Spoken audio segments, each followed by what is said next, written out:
وفاقی وزیر انجینئر امیر مقام مسلم لیگ ہاؤس میں تقریب سے خطاب کر رہے ہیں۔ تو میں آپ سب کو خراج تحسین پیش کرنا چاہتا ہوں اور سندھ مسلم لیگ کے ان ورکروں کو جو اس مشکل ترین حالات میں نہ ان کی اس طرح نمائندگی اور اس کے بغیر پھر بھی پارٹی کے ساتھ چمٹے ہوئے ڈٹ کر کھڑے، اور ہر مشکل میں دیکھ رہا ہوں کہ جہاں بھی قائد نے کال کیے، خواہ اسلام آباد میں ہو خواہ لاہور میں ہو، تو ہمیں ان مسلم لیگوں کو دیکھنے میں ملے اور وہ یہاں ہم نے موجود پائے، تو سب سے بڑی بات ہے۔ تو اس لیے اب بات کریں چیمپئنز ٹرافی کے حوالے سے، تو چیمپئنز ٹرافی کا میلہ سجنے کو تیار، رنگا رنگ افتتاحی تقریب کچھ ہی دیر بعد ہوگی۔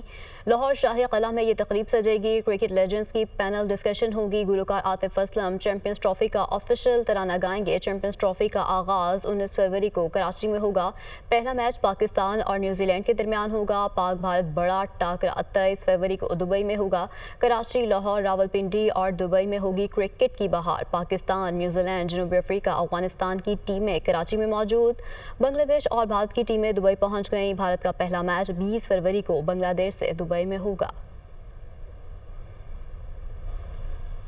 پاک بھارت ٹاکرے کا جنون سر چڑھ کر بولنے لگا۔ چیمپئنز ٹرافی میں پاکستان اور بھارت کے درمیان میچ کے اضافی ٹکٹس 1.5 گھنٹے میں فروخت ہو گئے۔ ICC چیمپئنز ٹرافی کے دبئی میں ہونے والے میچز کے اضافی ٹکٹ حاصل کرنے کے لیے شائقین کی دلچسپی عروج پر ہے۔ بھارت اور پاکستان کے درمیان میچ کے ٹکٹس کی کم سے کم قیمت 500 درہم تھی۔ میچ کی سب سے مہنگی ٹکٹ 5000 درہم رکھی گئی۔ میگا ایونٹ کا سب سے بڑا مقابلہ پاک بھارت ٹاکرا 23 فروری کو دبئی میں ہوگا۔ خبروں کو سلسلے کو آگے بڑھائیں۔ ملک دشمن عناصر کی فوج اور عوام کے درمیان خلیج ڈالنے کی کوشش ہمیشہ ناکام رہی ہے اور رہے گی۔ گمراہ گروہ کو ملک پر اپنے نظریات مسلط نہیں کرنے دیں گے۔ آپ کو بتائیں کہ پاک فوج کبھی نہیں ہارے گی۔ ہمارے لیے پاکستانیت سب سے اہم ہے۔ Army chief general Syed Asim Munir کی طلبہ سے خصوصی گفتگو۔ It's so heartening to interact with the youth of the country, and when we interact with you, honestly, that we are reassured of our future to be in the safe hands. For as long as the nation is standing behind Pakistan Army, especially the youth is standing behind Pakistan Army, and for as long as we have this spirit of this sacrifice inside us, Pakistan Army inshallah will not fall. We fight like comrades. ہمیں فوج میں یہی تو مزہ ہے فوج کا کہ ہمیں بیٹھے لڑ رہے ہوتے ہیں، ہمیں کوئی پتہ نہیں ہوتا کون پختون، کون سندھی، کون بلوچی، کون پٹھان۔ ہم کامریڈز کی طرح لڑتے ہیں، بس ساتھیوں کی طرح۔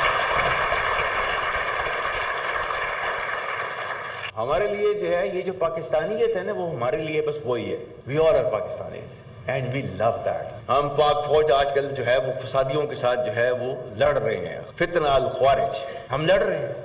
جن کو سمجھ رہے ہو کہ یہ جہاد کر رہے ہیں، یہ خارجیز ہیں، یہ دین سے نکلے ہوئے ہیں، کیونکہ انہوں نے they have their own perverted interpretation of the Islam which is not allowed in Islam۔ اور اللہ تعالیٰ کے احکامات جو ہے ان کے بارے میں جو ہے وہ یہ ہیں کہ انما جزاء الذین یحاربون اللہ ورسولہ، اللہ اور اس کے رسول سے جنگ کرتے ہیں، ویسعون فی الارض فسادا، اور زمین پر فساد برپا کرتے ہیں، کیا سزا ان کی؟ ان یقتلوا، قتل کر دو ان کو، او یصلبوا، پھانسی پر لٹکا دو، سلیب پر لٹکا دو ان کو، او تقطع ایدیہم وارجلہم من خلاف، یا ان کے ہاتھ پاؤں جو ہے مختلف سمتوں سے کاٹ دو، او ینفوا من الارض، یا اپنی زمین سے ان کو جو ہے در بدر کر دو، ذالک لہم خزی فی الدنیا ولہم فی الآخرۃ عذاب عظیم، یہ ان کے لیے دنیا کے اندر سزا ہے اور آخرت میں ان کو جو ہے وہ بڑا عذاب دیا جائے گا۔ جو اس سے بچنا چاہتے ہیں ان کے لیے صرف ایک گنجائش رکھی ہے اللہ تعالیٰ نے، الا الذین تابوا من قبل ان تقدروا علیہم، اس سے پہلے کہ تم ان کو پکڑ لو، اس سے پہلے کہ وہ تائب ہو جائیں، آپ کے سامنے تسلیم کر دیں اپنے سر کو، تب فاعلموا ان اللہ غفور رحیم، تو پھر جو ہے انہیں پتہ ہونا چاہیے کہ اللہ تعالیٰ بہت غفور الرحیم ہے۔ اسٹیٹ کے سامنے اپنے آپ کو سرنڈر کر دیں، then they can expect mercy from the state۔ یہ ہے وہ جس کے پیچھے جو ہے وہ آرمی آج بھی فتنہ الخوارج سے جو ہے وہ ڈیلی بیسس کے اوپر لڑ رہی ہے۔